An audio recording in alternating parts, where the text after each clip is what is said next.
নমস্কাৰ মোৰ ভাগত প্ৰশ্নটি পৰিছে ডক্টৰ দীপেন দাস ছাৰৰ পৰা প্ৰশ্নটি হৈছে আপুনি এই মুহূৰ্তত অসমৰ কোনখন বিহুদলিত বিহু সম্ৰাজ্ঞী প্ৰতিযোগিতাত অংশগ্ৰহণ কৰিছে উত্তৰটি হৈছে ৭৬তম গুৱাহাটী বিহু সন্মিলনী শুদ্ধ উত্তৰ ধন্যবাদ ধন্যবাদ ছাৰ ধন্যবাদ দ্বিতীয়টো প্ৰশ্ন এইখন আপুনি মোক দি দিব পাৰিব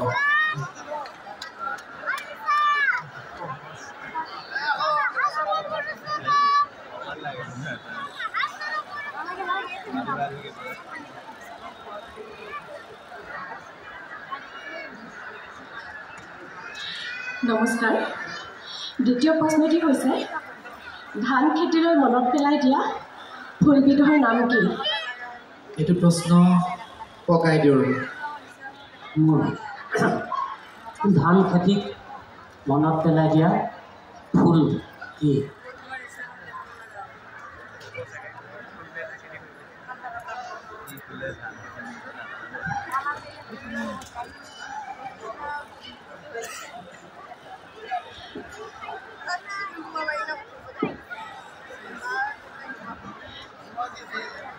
ছাৰ মনলৈ অহা নাই বৰ্তমান অপশ্যন এটা দিওঁ কি ক'লে এটা অপশ্যন দিওঁ এটা সুবিধা দিওঁ হয় ছাৰ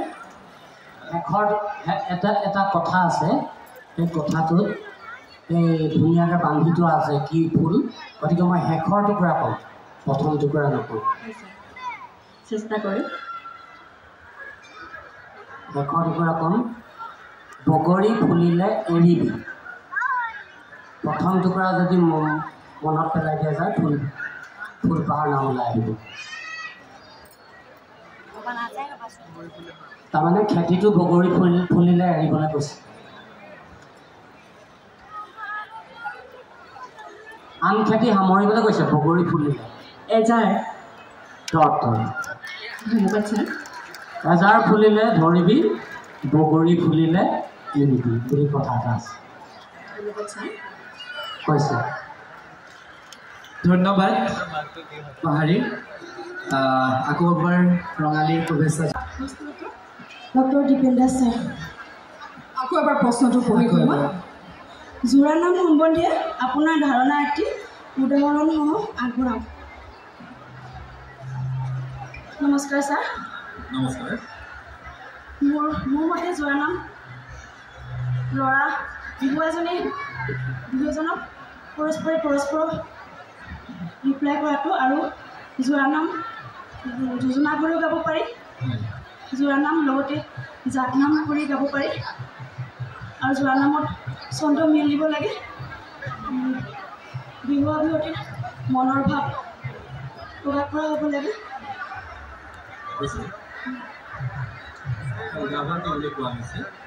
হয় উদাহৰণ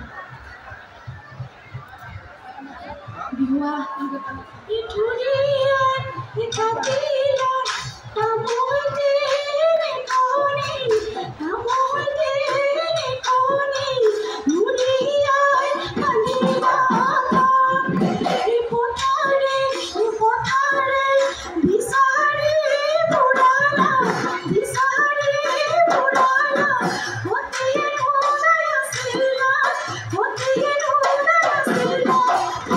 এতিয়া বিহুৱতীগৰাকী ৰিপ্লাই দিব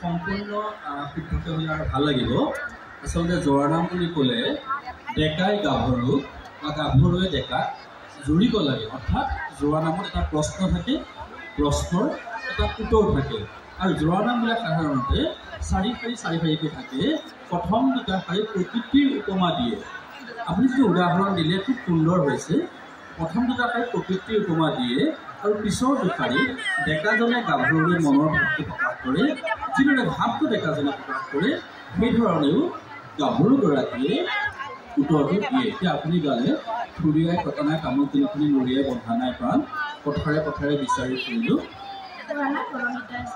ডেকাজনে ফুৰি গালে আপুনি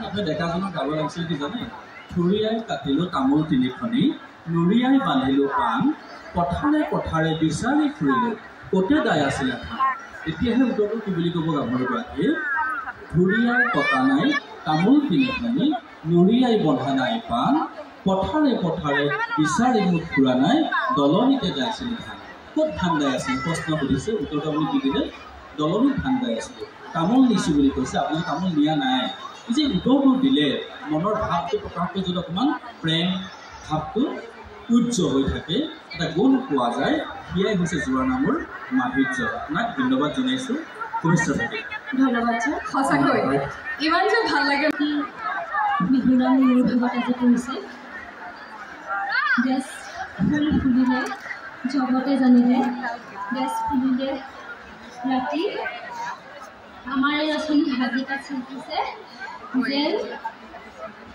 দেশ গাঠি প্ৰশ্নটো আকৌ এবাৰ পঢ়ি দিম নিজৰে এভাগী বিহু নাম দেশ ফুল ফুলিলে জগতে জানিলে দেশ ফুলিলে ৰাতি আমাৰে নাচনি সাজি কাচি আহিলে যেন দেশ গাঠি খালী ঠাইকেইটাত থকা শব্দকেইটা ব্যৱহাৰ কৰিব লাগিব আৰু প্ৰশ্ন এটা হৈছে শ্ৰদ্ধাৰ ডক্টৰ দীপেন ডাঙৰীয়া আমি আপোনাক ধন্যবাদ জনাইছোঁ শুভেচ্ছা জ্ঞাপন কৰিছোঁ আপুনি আপোনাৰ অনুষ্ঠান পৰিৱেশন কৰিলে যিটো প্ৰশ্ন দিয়া হৈছে বুজি পাইছে নহয় ঠাই আছে এই ঠাইত কি কি শব্দ হ'ব আপুনি শব্দকেইটা কৈ দিব লাগিব ধন্যবাদ মিশ্ৰ মণ্ডলী পোনপ্ৰথমে মোৰ দলটি আৰু মোৰ তৰফৰ পৰা সমূহ কলাকৰ্মী ৰাইজ বিহু মঞ্চৰ সমূহ বিষয়া কৰ্মকৰ্তালৈ মোৰ তৰফৰ পৰা ৰঙালী বিহু ইয়াৰ ভৰা উল্লাস আছে মই যিটো মোৰ ভিডিঅ'ত আজি কৰিছে এই ভাষী বিহু নাম গাবলৈ চেষ্টা কৰিছোঁ আপুনি খুব ভাগৰি আছে গাব নালাগে শব্দকেইটা কৈ দিলে নাহৰ ফুল ফুলিলে জগতে জানিলে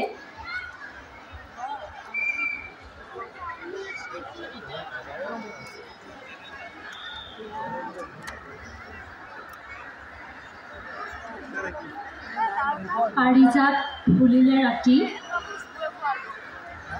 পাৰিজাত নাহৰ ফুল ফুলিলে জগতে জানিলে কপৌ ফুল ফুলিলে ৰাতি আমাৰে নাচনি সাজি কাচি আহিলে যেন নৰকৰে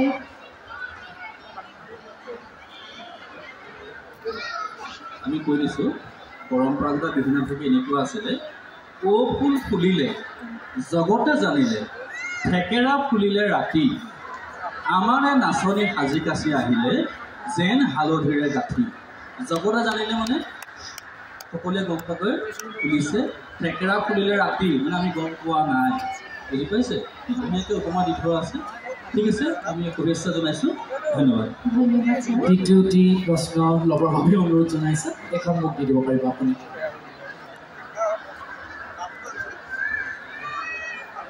বৰ ভয় লাগে দেই এইখিনিলে গ'লেই ভয় লগা হৈছে এতিয়া মোৰ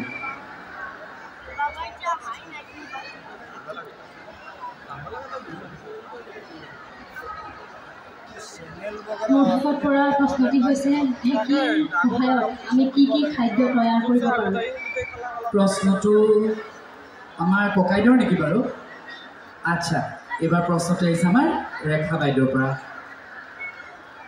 নমস্কাৰ বাইদেউ প্ৰশ্নটো আকৌ এবাৰ কৈ দিব ঢেঁকীৰ সহায়ত আমি কি কি খাদ্য তৈয়াৰ কৰিব পাৰোঁ ঢেঁকীৰ সহায়ত আমি কি কি খাদ্য তৈয়াৰ কৰিব পাৰোঁ প্ৰথমেতো আমাৰ খাদ্যদ্ৰব্যৰ অত্যাৱশ্যকীয় বস্তু আমি চাউল ঢেঁকীতে আচলতে আগৰ সময়ত আমাৰ ককা আইতাসকলে ঢেঁকীতে বানিছিল চাউল আমাৰ ধান চাউল উৎপাদন কৰিবলৈ হ'লে মানে ধানখিনিৰ পৰা চাউললৈ ৰূপান্তৰ কৰিবলৈ হ'লে ঢেঁকীতেই কৰিছিল আগৰ সময়ৰ সেয়া চলি আহিছে আৰু লগতে ঢেঁকীৰ সহায়ত আচলতে আমাৰ পৰম্পৰাগত যিসমূহ পিঠা পনা সেইসমূহ ঢেঁকীতেই আচলতে ঢেঁকী খুন্দি চাউল আমি ঢেঁকীত বানি তৈয়াৰ কৰোঁ। তিল পিঠা আচলতে ঢেঁকীত খুন্দা পিঠাৰে তৈয়াৰ কৰা হয় বুলি জানো। ঘৰতো সেয়াই কৰি আহিছোঁ। গতিকে তাৰ লগতে তেল পিঠা আৰু চুঙা পিঠা তেনেকুৱা ধৰণৰ যিবিলাক আমাৰ পিঠা পনা সেয়া ঢেঁকীত হয়। আৰু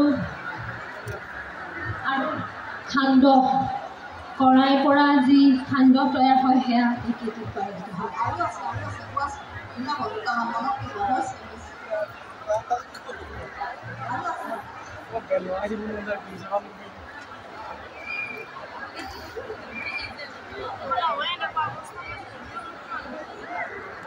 ঢেঁকীৰে আমাৰ হালধি গুড়ি কৰা কাৰ্যও হয়। ধন্যবাদ বাইদেউ। তোমাৰ মানে কি হৈছে ধানৰ পৰা চাউল কৰিলা সেইটো হৈছে চাউলৰ পৰা আমি পিঠা বনাইছিলোঁ সেইটো হৈছে ঠিক আছে। এতিয়াতো বনোৱা নাই ধুনীয়া হৈছে কিন্তু পিঠা বনোৱাৰ আগতে কি হ'ব লাগিব? চাউলৰ পৰা পিঠাগুড়ি সেইটো ক'বা। পিঠাগুড়িৰ পৰা আমি পিঠা বনাওঁ। তেল পিঠাই হওক তিল পিঠা চবটো পিঠাগুড়িৰ পৰা বনাওঁ। এনেই প্ৰশ্ন উত্তৰ হৈছে দেই। হয় ঠিক আছে ধন্যবাদ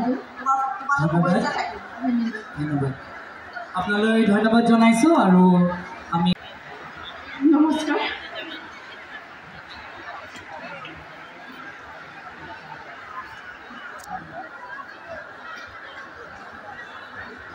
প্ৰশ্নটো পঢ়ি দিব আপুনি।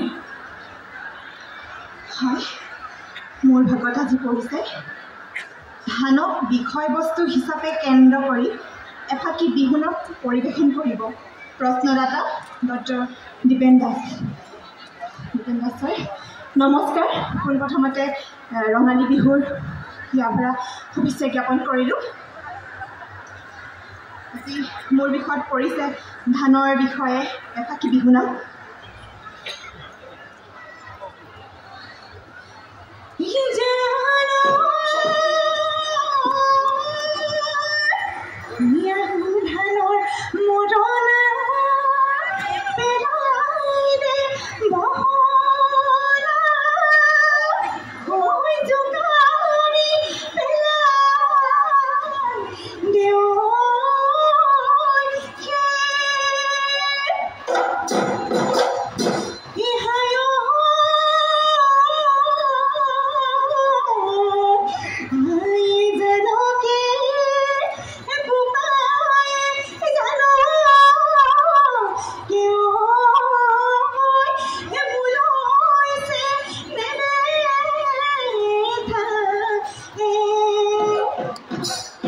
ধন্যবাদ। আপুনি বৰ বুদ্ধিয়ক নাচনী।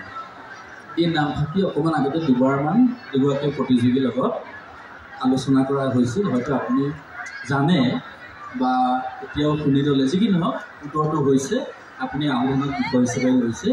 কিন্তু নামফাকে গাঁৱতে পিছৰ শব্দকেইটা অকণমান ইফাল সিফাল হৈছে। আয়ে জানিব বোপায়ে জানিব মোলৈ চেনেহ পেঠা। ধন্যবাদ, শুভেচ্ছা জনাইছোঁ। ধন্যবাদ। আৰু এটা প্ৰশ্ন ল'ব লাগিব। দুটি প্ৰশ্ন, এইখন আপুনি মোক দিব পাৰে।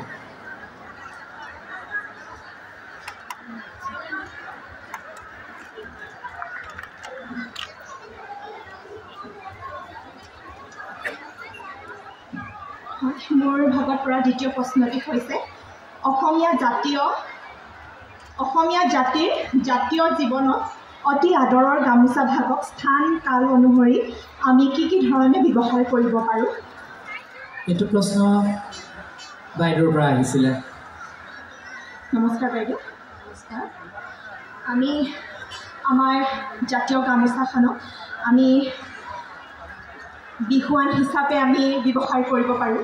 চেনাইখনত দিয়া হয় যেতিয়া আমি বিহুৱান বুলি কওঁ, যিখনত অকল এফালে আমাৰ ফুল থাকে, আৰু এখন আমি তিয়নি হিচাপে ব্যৱহাৰ কৰিব পাৰোঁ যেতিয়া আমি গান দিবলৈ ব্যৱহাৰ কৰোঁ, আৰু এখন আমি গোসাঁই ঘৰত দিবলৈ ব্যৱহাৰ কৰোঁ গুৰু আসনত। গুৰুৱাসনত আমি ব্যৱহাৰ কৰোঁ। আৰু কোৱা আৰু আছোঁ কোৱা কিমানটা ক'ব লাগিব বুলি মই দিয়া নাই কোৱাচোন বাৰু আৰু কিমান আছে আৰু ক'ত গামোচা ব্যৱহাৰ কৰোঁ আছে তোমাৰ ওচৰে পাঁজৰে গামোচা ব্যৱহাৰে হৈ আছে হয় নাই আমি ঢোলত ব্যৱহাৰ কৰোঁ নিশ্চয় আৰু বৰ্তমান সময়ত আমাৰ গামোচাই GI টেগো লাভ কৰিলে তাৰ বাবে আমি অসমীয়া হিচাপে অতিশয় গৌৰৱান্বিত লগতে আৰু লগতে আৰু কোৱাচোন আৰু অলপ আগতে গামোচা কি ব্যৱহাৰ হৈ গৈছে মঞ্চত আমি অতিথিক আদৰিবলৈ সন্মানৰ বাবে ব্যৱহাৰ কৰোঁ মই প্ৰশ্নটো এইকাৰণেই ৰাখিছোঁ গামোচা আমি বেলেগ বেলেগ সময়ত বেলেগ বেলেগভাৱে সন্মান হিচাপে ব্যৱহাৰ কৰোঁ নামনি অসমত আৰু গামোচা এভাগ আছে তুমি জানা চাগে নামনি অসমত এই গামোচাভাগৰ অলপ বোৱাৰ হেৰিটো অলপ বেলেগ মাত্ৰ এখন শালত এবাৰে এখনেই লগায় মই অলপ হিণ্টছ দি দিছোঁ জানানে সেই গামোচাভাগৰ নাম শালখনত আমি যেনেকৈ গামোচা বলে কেইবাখনো গামোচা একেখন এবাৰ কাষতে বাতি কাঢ়ি এবাৰতে কেইবাখনো গামোচা লগাওঁ নামনি অসমত এভাগ গামোচা আছে সেইভাগ গামোচা মাত্ৰ এখন শালত এবাৰ এখনেই বয় আৰু সেইখনত কোনো কেঁচি ব্লেড কটাৰী ব্যৱহাৰ নহয় কোৱাচোন মই বহুতখিনি কৈয়ে দিছোঁ এনেই এইটো ওপৰি উঠি প্ৰশ্ন দেই এনেই জানিবৰ কাৰণে কৈছোঁ নামনি অসমতহে ব্যৱহাৰ হয় উজনি নহয় তুমি উজনিৰ গতিকে অলপ দিগদাৰ পাইছা তোমাৰ প্ৰশ্ন উত্তৰ ইতিমধ্যে হৈ গৈছে এইখিনি আমি এনেই আলোচনা কৰিছোঁ দেই ডেকাসকলকো কৈছোঁ বিহুৱাসকলক কোৱাচোন পাৰিবা এটা বুলি কয় নেকি নিশ্চয়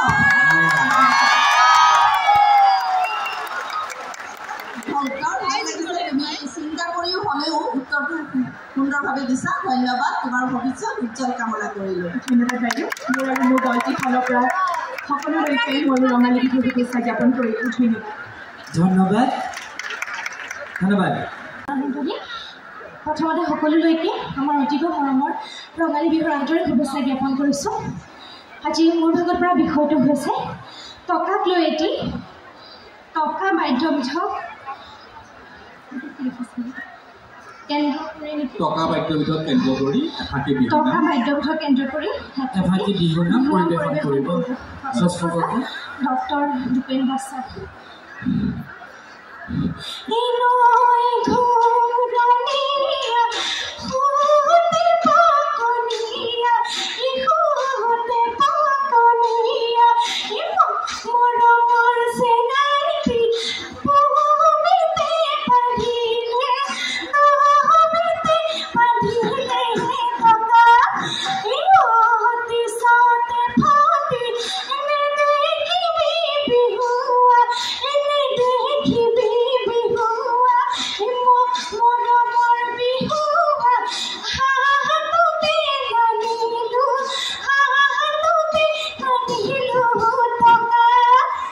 বিহুনাম আচলতে আমাৰ ধেমাজি জিলাত খুব প্ৰচলিত ইয়াত যি টকা বুলি কৈছে গতিকে টকা পইচাৰ কথা কোৱা হৈছে নৈ ঘূৰণীয়া ফুটে পকনীয়া দুবিতে বান্ধিলে টকা অতি চতেবতী নহবি লাহৰি হাতত নাইকিয়া টকা ডেকাই গায় বুজি গাভৰুৱে গায় মুগাৰে মেখেলাই কঁকালটি কাটিলে ৰেচমে কাটিলে ভৰি অতি চতেবতী নেদেখিবি চেনাইটি নেযাওঁ ক'লে পুনত ধৰি এই টকাটো কিন্তু বিহু বাদ্যবিধত পোৱা নাই টকা মানে পইচা কথা কৈছে আপুনি এবাৰ উত্তৰটো দিলে গতিকে যিটো প্ৰতিযোগিতা আমি সেইটো উত্তৰে গ্ৰহণ কৰিছোঁ মোৰ ফালৰ পৰা শুভেচ্ছা জনাইছোঁ ধন্যবাদ আৰু এটি প্ৰশ্ন ল'ব লাগিব আপুনি একো মোক দিব পাৰিব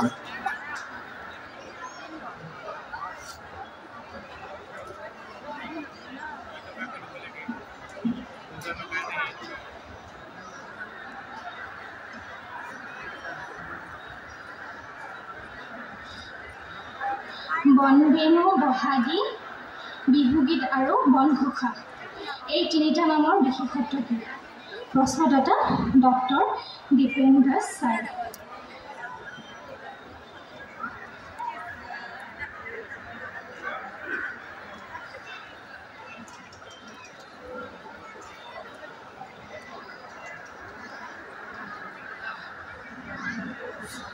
আপুনি প্ৰশ্নটো বুজি পাইছে? স্যাৰ আচলতে বুজি পাবলৈ অকণমান অসুবিধা হয়, হৈছে। তিনিটা নাম আছে। হয়, বনবেণু, বহাগী বহাগী, আৰু বনঘোষা। বিহুগীত আৰু বনঘোষা। এই হয়। তিনিটা নামৰ আমি বিশেষত্বটো সুধিছোঁ। হয় হয়।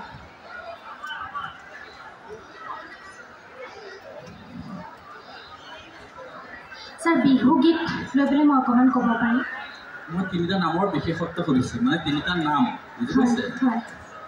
স্যাৰ বনবেণু, বহাগী, বিহুগীত আৰু বনঘোষা হৈছে আমাৰ বিহুৰ তিনিটা নামৰ বিশেষত্ব, মানে তিনিটা নাম।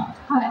তিনিখন কিতাপৰ নাম হয়, কৈছোঁ তিনিখন সৰুতে। কিতাপৰ নাম। এই কিতাপকেইখনৰ বিশেষত্ব কি? মই সহজতে কৈ দিছোঁ বাৰু। হয়। প্ৰথমটো হৈছে বনবেণু, বনবেণু, হয়। দ্বিতীয়তে কৈছোঁ বহাগী, আৰু তৃতীয়টো হৈছে বিহুগীত আৰু বনঘোষা। এই তিনিখন গ্ৰন্থ মই সহজতে কৈ দিছোঁ। গ্ৰন্থখনৰ বিশেষত্বটো কি বাৰু? স্যাৰ গ্ৰন্থখনৰ বিশেষত্বটো হৈছে ইয়াত বিহুৰ লগত জড়িত আমাৰ যিমানবোৰ নাম আছে বা বিহুৰ যি 6 প্ৰকাৰৰ নাম আছে গোটেই নামসমূহৰ বিষয়ে অকণমান বিৱৰণ দিয়া আছে। সেই হয় অলপমান শুদ্ধ হৈছে। হয়, আমি তাতে বিহুগীত আচলতে কি, বিহুগীতৰ মাজত আমাৰ বিহুৰ লগত জড়িত কি কি বিষয়বস্তু সোমাই আছে সেইখিনি, আৰু বনঘোষা বুলি ক'লে বিহুৰ লগত জড়িত যিবোৰ ডাকৰ বচন হওক, ফকৰা হওক, যিখিনি আছে সেইখিনি তাত সন্নিৱিষ্ট কৰা আছে। আচলতে প্ৰশ্নটো একদম পোনপটীয়া উত্তৰটো এনেকুৱা হ'ব, হয়। এই তিনিখন হৈছে বিহু নামৰ সংকলন। হয়। তিনিখন কিতাপ বিহু নামৰ কিতাপ। হয়। প্ৰথমখন ক'লোঁ বনবেণু, হয়। ৰচনা কৰিছিল ডিম্বেশ্বৰ নেওগে 1922 চনত, অসমৰ প্ৰথমখন বিহু নামৰ সংকলন। দ্বিতীয়খন হৈছে বহাগী, 1923 চনত প্ৰকাশ পাইছিল। হয়। সংগ্ৰাহক আছিল নকুল চন্দ্ৰ ভূঞা। হয়। বিহুগীত আৰু বনঘোষা হৈছে লীলা গগৈদেৱৰ ৰচিত বিহু নামৰ সংকলন, প্ৰকাশ পাইছিল 1961 চনত। বিশেষত্বটো হৈছে তিনিখনেই বিহু নামৰ সংকলন। ধন্যবাদ, কৈছোঁ থাকি। ধন্যবাদ। শেষত উপস্থিত সকলো দৰ্শক মণ্ডলী আৰু শ্ৰদ্ধাৰ বিচাৰক মণ্ডলী তথা ৭৪ সংখ্যক গুৱাহাটী বিহু সন্মিলনসমূহ কৰ্মকৰ্তালৈ মোৰ ফালৰ পৰা আৰু আমাৰ কিষাণ বিহু আদালতৰ পৰা আমাৰ অতিকৈ মৰমৰ ৰঙালী বিহুৰ আন্তৰিক শুভেচ্ছা জ্ঞাপন কৰিছোঁ। ধন্যবাদ। ধন্যবাদ।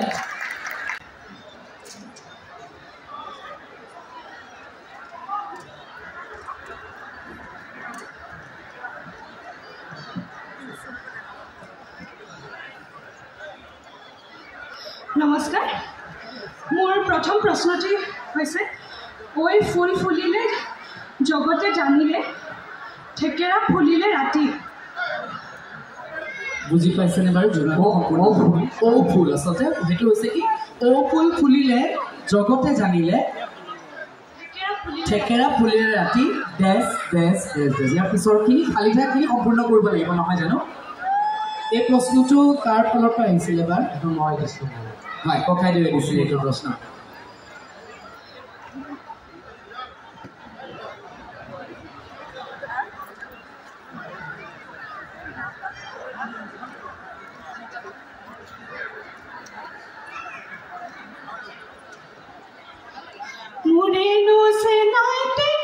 গোটেইটো গাব লাগিবনে? যোজনাটো সম্পূৰ্ণ কৰি দিব লাগিছিল প্ৰথমত, মানে সম্পূৰ্ণ হৈ থকা নাই যে ঔ ফুল ফুলিলে জগতে জানিলে, তাৰপিছত শেষ কৰি ফুল ফুলিলে জগতে জানিলে, ও থেকেৰা ফুলিলে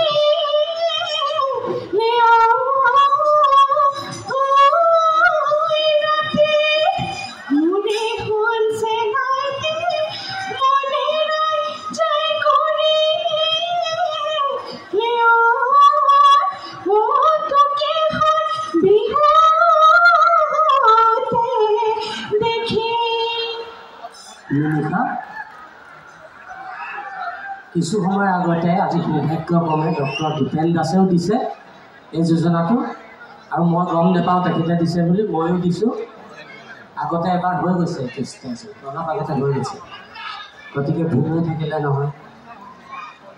ঔ ফুল ফুলিলে জগতে জানিলে, থেকেৰা ফুলিলে, এই ঔ ফুল ফুলি লে জগতে জানিলে থেকেৰা ফুলিলে ৰাতি আমাৰে নাচনি আজি কাছি আহিছে যেন হালধিৰে গাঁঠি।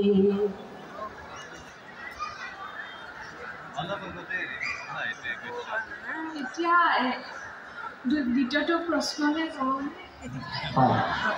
প্ৰথমটো অকণমান এতিয়া উপায় নাই, প্ৰথমটো যি হ'ল আৰু এইটোত বাৰু শুদ্ধ উত্তৰ নহ'ল, ভুল হ'ল। দ্বিতীয়টোলৈ আগবাৰো সময় নষ্ট কৰিতো লাভ নাই। নিমিষা, এই যে ইমান তোমাৰ মানে সময়ৰ প্ৰতি তোমাৰ যি শ্ৰদ্ধা, তাৰ বাবে মই দিছোঁ 10 নম্বৰ।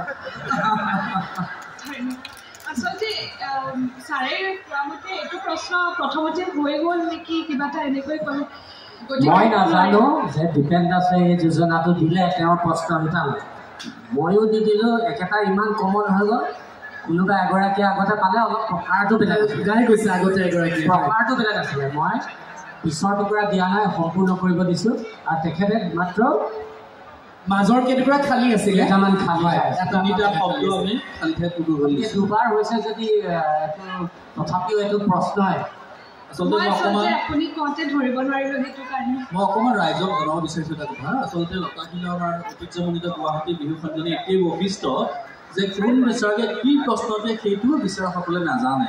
সঁচাকৈ সেইটো এটা মানে ভাল কথা যে বিচাৰকসকলৰ যি নিৰপেক্ষতা আৰু এটা গোপনীয়তা, সেইটো আজিলৈকে আপোনালোকে গম পাইছে। সুন্দৰ কথা, ধন্যবাদ। আজি বিচাৰকৰ ফালৰ পৰা সেই কথাটো উপস্থাপন কৰাৰ বাবে এই মঞ্চত মই সঁচাকৈ খুবেই বেছি ভাল পাইছোঁ, আনন্দিত হৈছোঁ। আমাৰ বিচাৰকসকলৰ মাজত আনকি যেতিয়া আমি বিচাৰকক খবৰ দিওঁ যে আমাৰ এই প্ৰতিযোগিতালৈ আপোনাক আমন্ত্ৰণ জনোৱা হৈছে, তেখেতসকলক অনুৰোধ জনোৱা হয় যেন কাকো নকয় যে আমি ইয়ালৈ বিহু সমাগী প্ৰতিযোগিতালৈ আমন্ত্ৰণ জনাইছোঁ। আৰু তেখেতসকলে যদি জানিব বিচাৰে যে লগত কোন বহিব, সেয়া আকৌ আমাৰ কমিটিৰ তৰফৰ পৰা জনোৱা নহয়। ইয়াতে আহিহে এজন বিচাৰকে গম পায় যে আন কেইজন বিচাৰক কোন হ'ব, নহয়নে বাৰু? সঁচা কথা কৈছোঁনে? একেবাৰে সঁচা। ধন্যবাদ। সেইকাৰণে সঁচা, বেলেগ বেলেগ কামত বিহু দেখিলো সকলো ব্যস্ত।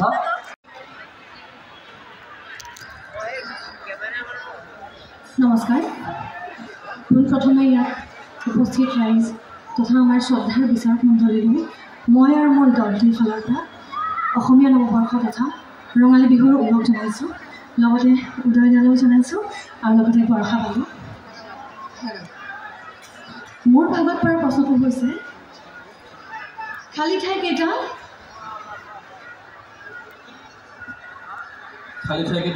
পূৰণ কৰিব লাগিব। দীপেন দাস ছাৰে দিছে।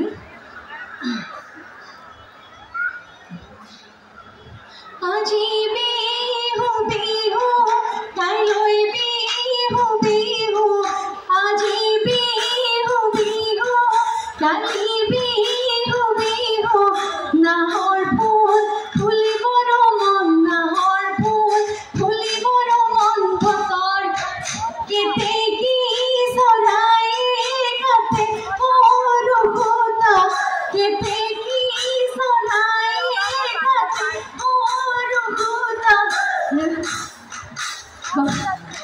মৰুৱা কাঠৰে মন, মৰুৱা কাঠৰে মন যতৰ। সুন্দৰ হৈছে। খালী ঠাইকেইটা কৈ দিয়ক, কি কি আছিলে? কি ক'লে ছাৰ? কি কি খালী ঠাই আছিলে? খালী ঠাই শব্দকেইটা কৈ দিয়ক। আজি বিহু বিহু কালি বিহু বিহু, নাহৰ ফুল ফুলিবৰ উমন বতৰ। খালী ঠাইটো ক'ত আছে? নাহৰ ফুল ফুলিবৰ উমন বতৰ। ঠিক আছে। পিছৰটো কেতেকী খালী ঠাই, চৰায়ে কাটে সৰু সূতা, মৰুৱা কাঠৰে যতৰ। একদম শুদ্ধ উত্তৰ, ধন্যবাদ জনাইছোঁ। দ্বিতীয়টো প্ৰশ্নবিলাক জুমি জুমি চাই বৰ ভাল লাগে। মোৰ দ্বিতীয়টো প্ৰশ্ন হৈছে বৰহমথুৰি কি? ইয়াত কিন্তু বাইদেউ কোনে দিছে সেইটো দিলা নাই, নামটো লিখা নাই। হয় ছাৰ, বৰহমথুৰি হৈছে এজোপা গছ, আৰু সেই গছৰ গুটি আচলতে আগৰ দিনত যেতিয়া মানুহবোৰে চুবাই পিনে সেই গুটিৰ চুবাওঁতে যোনটো ৰস ওলায়, সেই ৰসটো আচলতে ওঠত লগাইছিল। আজিকালিৰ দিনত সেইটো আচলতে বনমথুৰিটো পোৱা নাযায় আৰু এটা বনমথুৰিৰ উপকাৰী গুণ এটা আছে দাঁত মজবুত কৰে বনমথুৰিয়ে আৰু আচলতে বনমথুৰিটো আগতে মানুহে ৰঙাটো বেছি ভাল নাপায়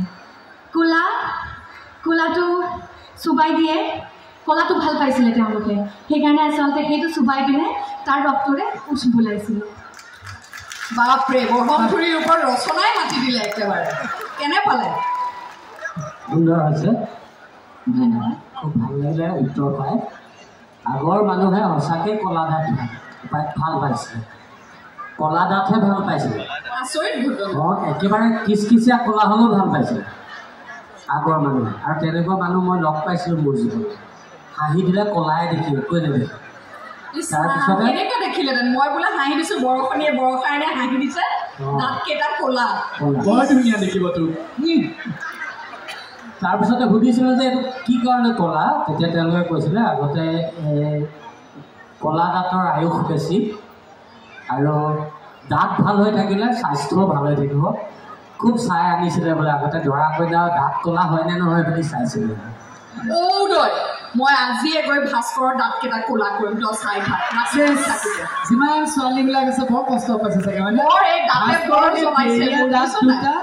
এই দুটা অকল কলা কৰি চাবিচোন দাঁতে বৰ জ্বলাইছে মোক এই দাঁত আজি যদি কলা কৰিব নোৱাৰো ময়ো উজান বজাৰৰ জীয়ৰী নহয় আৰু এইখিনিতে ক'ব লাগিব বৰহমথুৰি এতিয়াও হেৰাই যোৱা নাই আচল কথাটোৱে হ'ল দাঁতকেইটা কলা কৰিবলৈ কাৰো মন নাই বৰহমথুৰি আছে এইটো গুৱাহাটীৰ মোৰ ওচৰতে যেনিবা গছ মই ৰুইছোঁ কেতিয়াবা প্ৰয়োজন হ'লে মই সহায় কৰিম বহুত প্ৰয়োজন মোক ভাস্কৰলৈ বহাগতে শুভেচ্ছা জনাইছোঁ ভাস্কৰ মোৰ ৰাতিৰ টোপনি ভালকে মোৰ টোপনি আহিব আপুনি যদি মোক বৰহমথুৰি গুটিকেইটা দিয়ে মই সেই ৰাতিপুৱা উঠি পেলাই মনে মোবাইল ফোনটো আনি চাবলগীয়া নহয় আৰু কোনোবাই মেছেজ দিছে নেকি দাঁতকেইটা কলা কৰিলে মই বাচি গ'লোঁ ময়ো আনি দিম বৰহমথুৰি প্ৰতিযোগীয়ে ভাবিছে এইখন কি হ'ল মোৰ দেখোন ইফালে সিফালেহে কথা বেছি হৈছে সংগীতাই চাইছে সংগীতাৰ 2টা প্ৰশ্নৰ উত্তৰ শুদ্ধ দিলা খুব সুন্দৰ ৰাইজে হাত চাপৰি দিছে অৰ্থাৎ ৰাইজেও হয়তো উত্তৰ জানিছিলে বৰহমথুৰি হয়নে নহয় মোৰ জানি ভাল লাগিছে যে ইয়াতে থকা অসমীয়া সকলোৱে বৰহমথুৰি কি জানে ময়ো এটা দিওঁ ৰ'ব আপোনালোকক হাত চাপৰি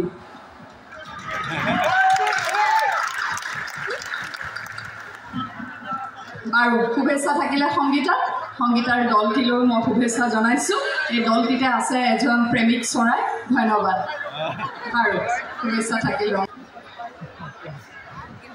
নমস্কাৰ বিচাৰক মণ্ডলী প্ৰথমে ইয়াত উপস্থিত মোৰ শ্ৰদ্ধাৰ বিচাৰক মণ্ডলী সমূহ বিহুপ্ৰেমী ৰাইজ আৰু লতা শিল্পী সুতলীৰ সমূহ সদস্যক মোৰ আৰু মোৰ দলটিৰ ফালৰ পৰা অসমীয়া নৱবৰ্ষ ৰঙালী বিহুৰ আন্তৰিক শুভেচ্ছা জ্ঞাপন কৰিলোঁ আজি মোৰ ভাগত পৰা প্ৰথম প্ৰশ্নটি হৈছে জোন আৰু বেলি 2টা শব্দ উল্লেখ থকা এফাকি বিহু নাম বা যোজনা গোৱা প্ৰশ্নটো বাইদেউৰ পৰা আহিছে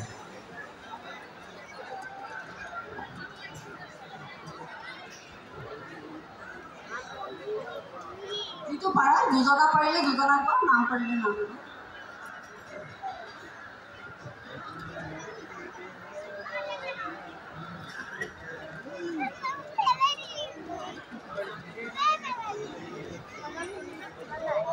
বাইদেউ জোন আৰু বেলি 2টা একেলগে থাকিব লাগিব নে ঠিক আছে জানা মানে গাই থকা হয় একদম সহজ তাৰমানে যেতিয়া মই কৈ দিম দুই হাজাৰ হ'লে এইটো দেখোন মই শুনি আহিছোঁ বেলি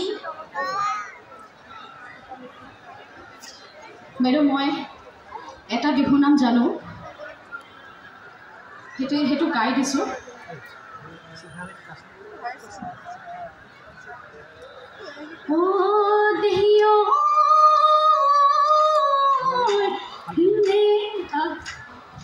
ক্ষমা কৰিব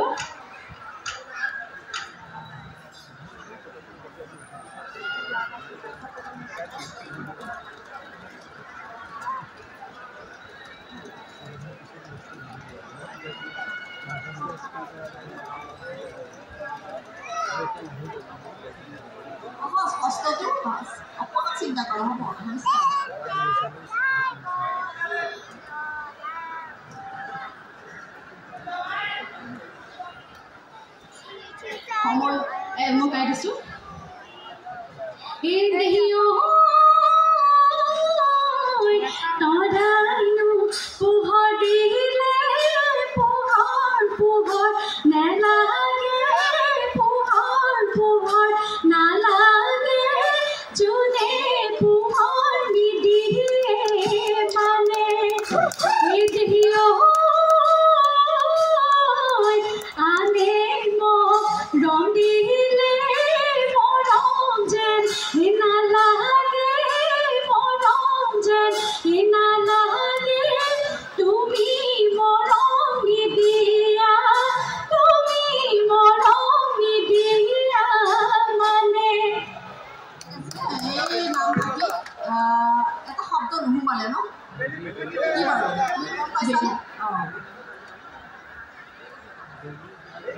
ক্ষমা কৰিব জোন আৰু বেলি দুটা একে শব্দ থকা আছে আছে মই মানে মনলৈ এনেকুৱা নাই নচাৰ পিছত নাহে এইটো বাৰু একো ডাঙৰ কথা নহয় অকণমান শব্দটো ক'লেই তুমি পাৰিবা কিন্তু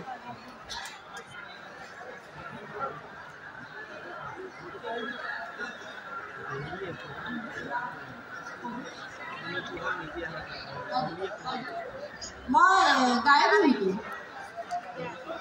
গাই দিয়ক বাইদেউ বেলি ওলালে মৰমী ঐ ৰঙাকৈ বেলিটি ঐ ৰঙাকৈ বেলিটি ঐ পশ্চিমতৈ ওলালে জোন সঁচাকৈ সুধিছোঁ মৰমী ঐ মিছাকৈ নকবা ঐ মিছাকৈ নকবা ঐ তোমাৰনো মৰমী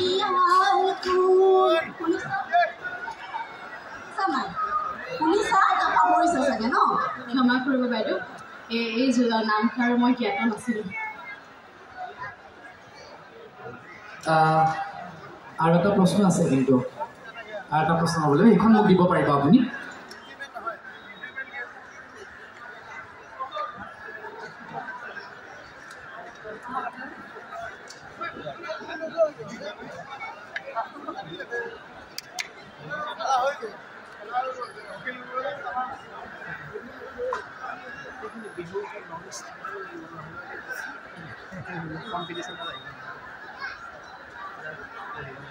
মোৰ ভাগত পৰা দ্বিতীয়টি প্ৰশ্ন হৈছে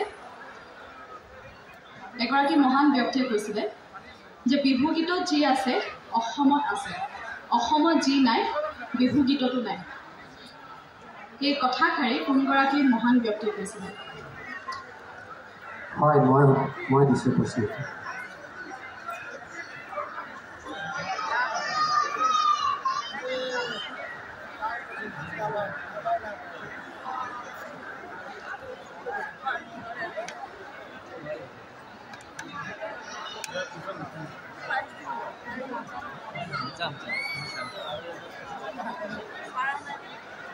যাবলৈ আছে নেকি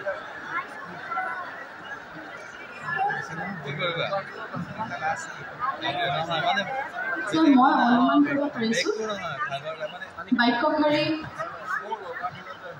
ৰাধা গোবিন্দ বৰুৱাই কৈছিলে নেকি মই এটা বাৰু এটা ইংগিত এটা দিম তেখেত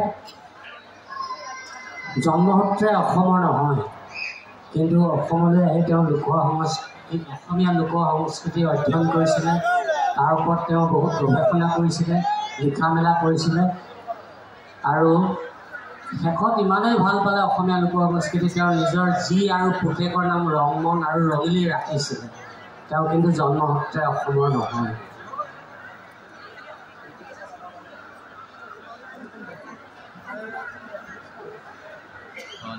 আৰু এটা দিম নেকি ইংগিত দিম নেকি যিজন ব্যক্তিয়ে মঘাই ওজাত বিদেশলৈ অনুষ্ঠান পৰিৱেশন কৰিব পৰা ব্যৱস্থা কৰি দিছিলে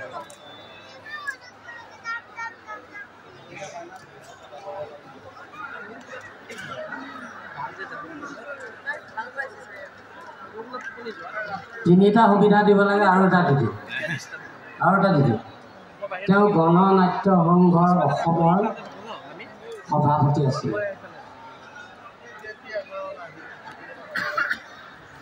কি ক'লে তৃতীয়টো? তেওঁ অসমৰ গণনাট্য সংঘৰ সভাপতি আছিল। গণনাট্য সংঘৰ তেখেত সভাপতি আছিলে।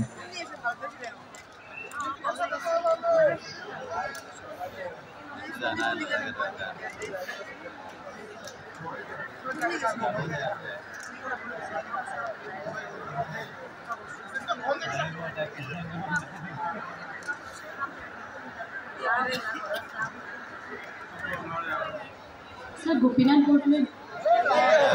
বৰদলৈ অসমৰে হয়, জন্মসূত্ৰে অসমৰে।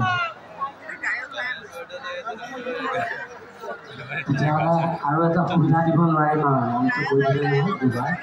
ধন্যবাদ ছাৰ, আপুনি যে প্ৰশ্ন তথাপিও মই সুবিধা দিব যত্ন কৰিছিলোঁ তোমাৰ বাকীখিনি। ধন্যবাদ ছাৰ, আপুনি যে ইমানখিনি সুবিধা দিলে, কিন্তু মই দুখিত আপোনাৰ তিনিওটা সুবিধা দিয়াৰ পিছতো মই উত্তৰটো দিবলৈ অপাৰগ হৈছোঁ। অসমৰ জাতি জনগোষ্ঠীৰ মাজে মাজে তেওঁ ঘূৰি ফুৰিছিলে, গৱেষণা কৰিছিলে, অসমীয়া লোক সংস্কৃতিক বুকুৰে ভাল পাবলৈ শিকিছিলে। সেই লাহে লাহে তেওঁ অসম গণনাট্য সংঘৰ সভাপতি হৈছিলে। বিষ্ণুৰাভা জ্যোতিপ্ৰসাদক ভাৰতৰ বুকুলৈ উলিয়াই লোৱাৰ ব্যৱস্থা কৰিছিলে তেওঁ আছিলে হেমাংগ বিশ্বাস। হেমাংগ বিশ্বাস। ধন্যবাদ ছাৰ। ধন্যবাদ।